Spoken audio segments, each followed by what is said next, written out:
Oh, good evening, ladies and gentlemen. Welcome back to the last session.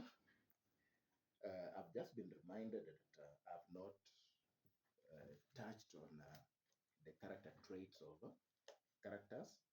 So to finalize this scene, Act One, Scene One, we need to touch on the character traits of the major characters that appear here.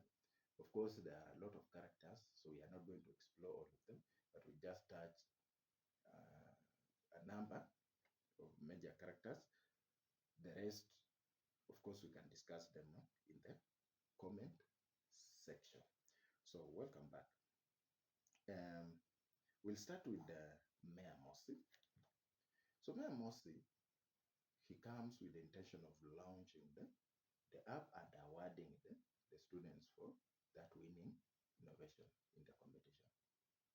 Yet he ends up not doing it.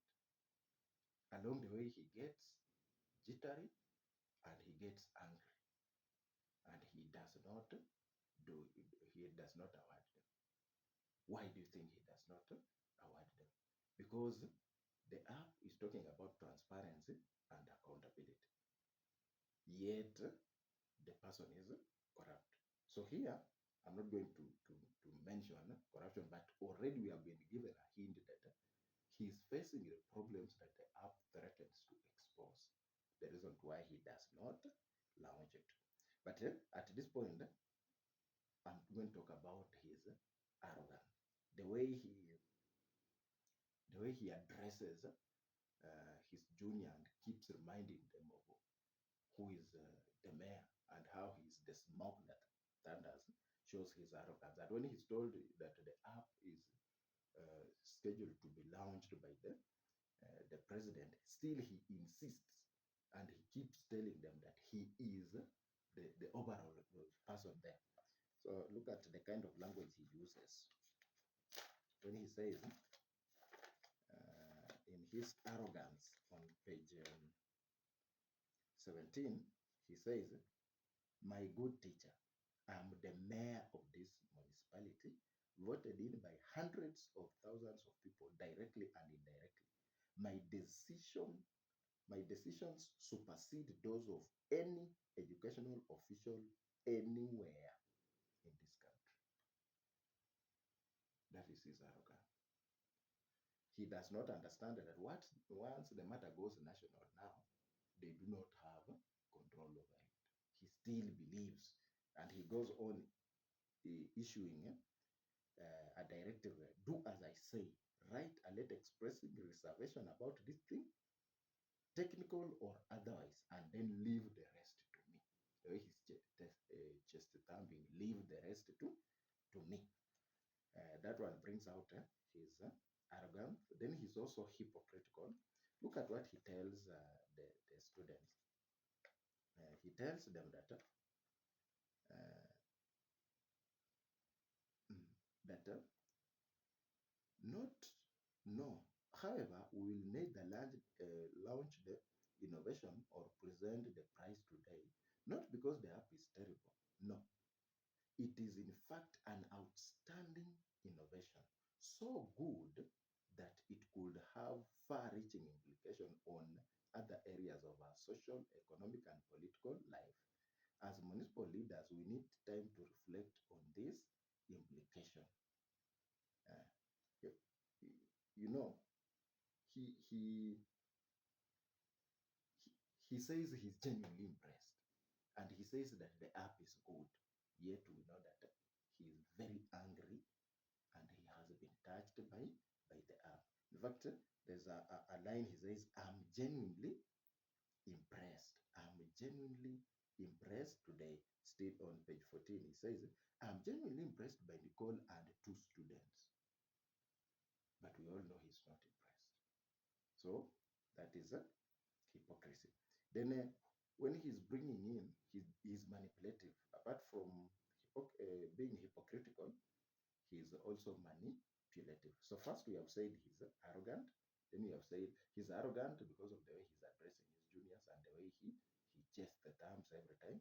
Then he is hypocritical by the fact that he lies that he's genuinely impressed by Nicole and the two students with that innovation, yet we know that that innovation has touched him in a wrong way. Then he's manipulative. The way, look at the way he tries to manipulate the situation to his advantage, although everyone is seeing through it. But his attempts by claiming that the app spreads misinformation, by claiming that he needs time to reassess it, all those are manipulative tactics to try and avoid launching the app. Then he's also ignorant. Look at what Basideo tells him. Basideo tells him that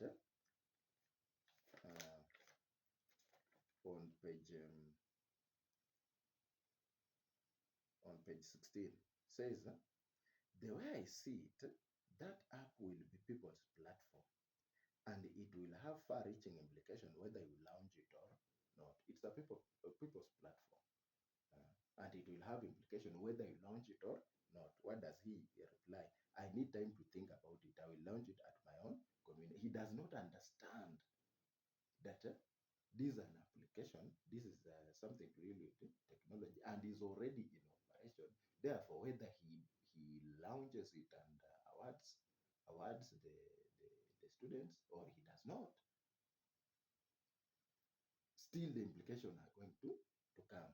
And of course, later on, we will see in scene 2 when the implication starts coming, but we'll get there later. So he's ignorant. He does not know that without his blessings, still things will go on. Then, lastly, he's insolent. Uh, you know, at the end, there is conflict. That theme of conflict comes in at the end of this scene when they're quarreling with the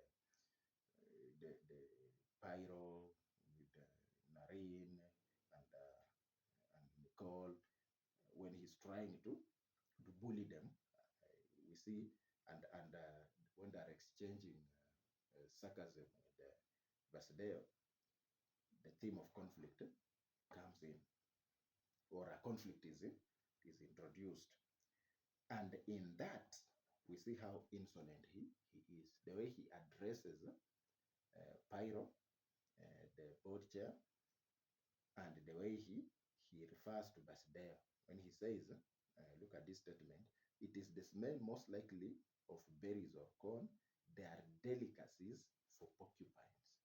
So meaning he's trying to call him a porcupine. So Basideo, Basideo not going to much, but I'll call him an opportunistic person. So Basideo is opportunistic because we see how excited he is with this situation. But later on, when you look at him, he is not that clean either. He's only excited right now here because he knows that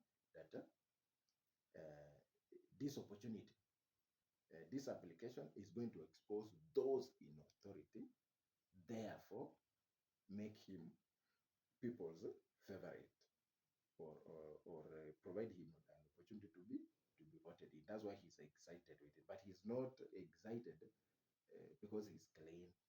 Later on, we'll discover he's not that clean. Montano is critical. The way he questions leadership, he knows what is happening. Look at page 5 when he says, no, it's called traveling into the future. You close your eyes and try to figure out how your future will look like given the past and current trends. Then when he has talked about past and current trends, he says, he goes ahead to say that that that's pretty much the situation today. At the end, he says that's pretty much the situation today. After he has highlighted all the vices like corruption, pollution, insecurity, violence, poor health care, he has highlighted all those problems. The mayor is there, who is also part of the causative agents of those problems. He is there.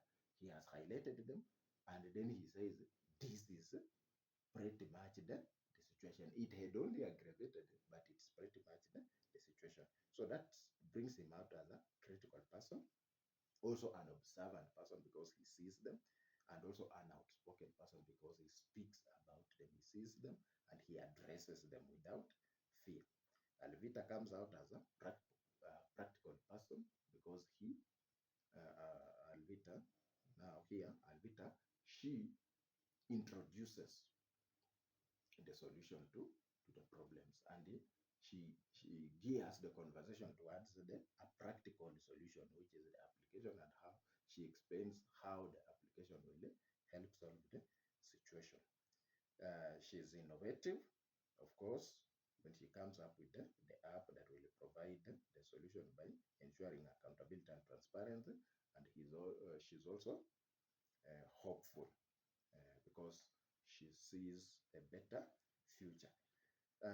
When we divorce these two from that particular play, we can talk about them as intelligent people because they thought when they came up with that idea of a winning innovation, that brings them out as intelligent students. It also brings them out as innovative students because they are in innovation. Then Nicole is uncompromising, and Narine, the principal, Miss Narine, the principal, confirms this when she says that she's not a person you can. Narine says, I am almost sure she will not do it. She doesn't usually compromise on what she thinks is right. That's on page 19. So she's not a person to be easily swayed. Whenever she thinks she's doing the right thing, she goes ahead and does it anyway, irrespective of the forces against her. So those are the key characters in Act 1, Scene 1. I know other characters are there too. And if you have any question or you have any addition, just put it in the comment section. Thank you for listening to me. Please remember to comment, like, and subscribe. Have a good day.